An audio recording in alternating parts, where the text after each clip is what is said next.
Hey guys, it's Kiki, and it's Wednesday. So yeah. Yes, so this week's a free week, and because of it being the Thanksgiving holiday week, and a majority of us are in the U.S., so majority of the people on the channel are in the U.S., so we just kind of just hanging loose kind of week, just whatever you want to make a video about. Yes, so I kind of just want to talk about what's been going on with me, and as it's kind of sounding like for those of you who are friends with me on Facebook or have seen my previous videos, my counseling, my assault, and all that stuff are the things at the forefront on my mind. Biggest thing that I'm dealing with. So that's what I'm going to talk about. Yes, so as I had said previously, I'm dealing with sexual assault. I'm dealing with having PTSD. I'm dealing with years and years and years of abuse from my childhood and seeking counseling on that. And about a month ago, I came out to my family and I told them, all my siblings, all my aunts and uncles, my parents. I haven't told my grandmother yet, but I'm planning on that. I need to call her tomorrow and talk to her because she knows something's going on, but she doesn't know what, and she keeps asking everybody, and they're like, wait till she tells you. And so, which, yes, thank you for, I mean, I'm really happy that they said that. They didn't just tell her, because my family is horrible gossips. But yes, anyway, so I've come out to most of my family, but the problem is I haven't seen them face to face since I've done this. Some of them I have. 3 of my brothers I have. I live with one of them. 2 others I see on occasional basis since I came out. Those 2 that don't live with me are 2 that I reach out to when I'm having panic attacks or flashbacks. The one that lives with me, I mean, that would seem like the person to reach out, but he doesn't know how to deal with it. And he's just flat out told me, he's just like, I'll do what I can, but I have no idea what to do. And it freaks me out. So, I mean, he does what he can, but he's not the person I can rely on to calm me down or whatever. He's more likely to go call somebody else to help it. And he feels horrible, but he really, and I understand that because he does a mental disability that he can't deal with it. I don't want to put that on him. But anyway, so the rest of them, I've not seen them face to face since I came out, and I'm fucking terrified because Thanksgiving's tomorrow, and I'm going to see them. Not all of them. I'm not going to see my parents because it's my parents are my parents is what I call my dad and my stepmother.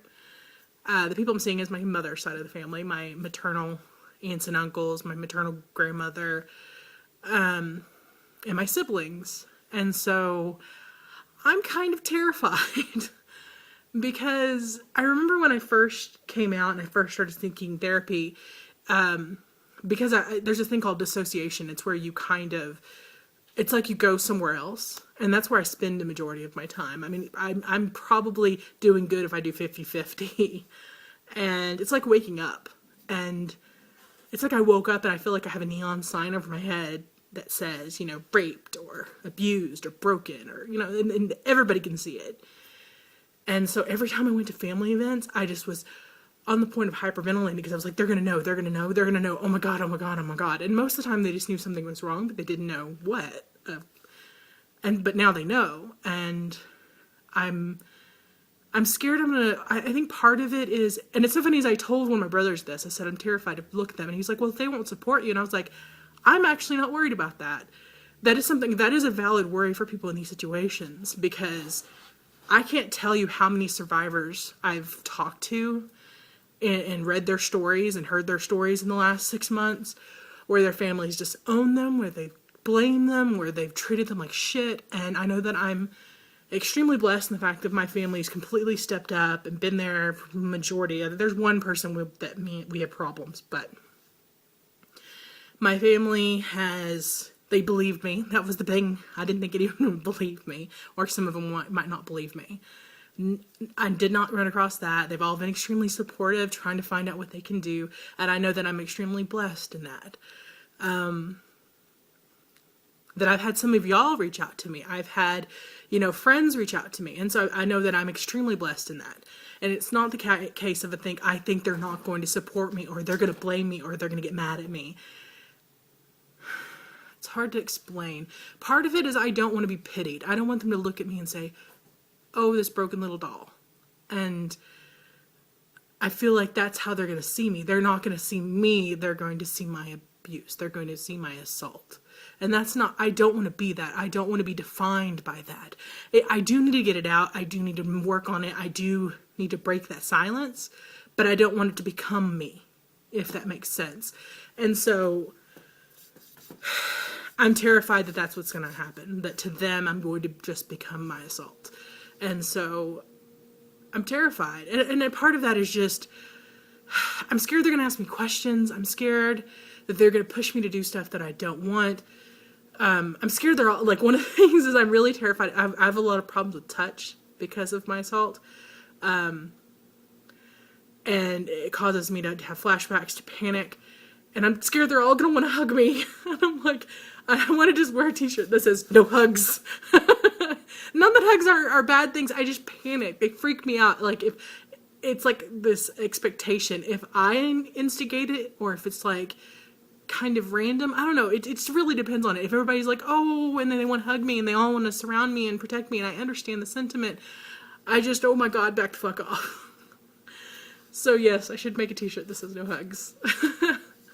But no, I'm just terrified. And I know, like, I keep trying for the last like 4 or 5 weeks. I've just been like, think of an excuse of why not to go to Thanksgiving. And then I feel horrible. And so I talked to my therapist about it. And she's like, no, you're going to go. If you have to write something down that you see every day that says you're going to Thanksgiving. Because I need to, I mean, it's not pushing myself completely out of my comfort zone, but I do need to push those limits or I'm not going to make any growth. And I know that. But yeah, that's just kind of what I'm dealing with right now. I would love to know if any of you have any advice, any pointers, any contingency plans. I know the biggest thing for me is make sure that I bring my car with me. That way, if I need to run away just for a little bit, I can run away. At least just go sit in my car at the very least. And so I have that escape plan that if I get overwhelmed, if I get panicky. Another thing is I've talked to I need to call actually my brother. One of my brother, he's the one that's actually making like the meat for like the turkey and stuff. For Thanksgiving, and he said, well, we'll have a plan. You show up early, and we'll have a room that you can escape to if things get too overwhelming. So that's one thing. But anyway, if you have any advice, I'd love to hear it, and I will see your lovely faces next week.